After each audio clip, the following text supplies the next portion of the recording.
असल driving licence हैं? कोटा नहीं है, सियाला कोटा। शाबाश। परमिट दिखाओ, परमिट लेके आओ मेरे भैया।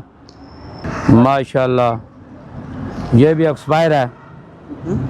एक्सपायर खत्म हो गया जी जी, 18 को ख़त्म हो गया हैं। 18 को ख़त्म हो गया मेरे प्यारे भैया। 10 दिन हो गया, काम नहीं है, हैं?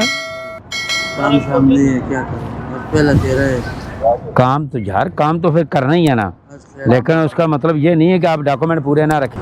बैलेंस तो अपने पास रखा करो। असल मॉडल कौन सा गाड़ी का है?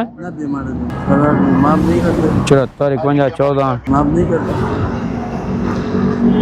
माफ़ी कौन सी आपने कोई कत्लोगार्द की हुई है?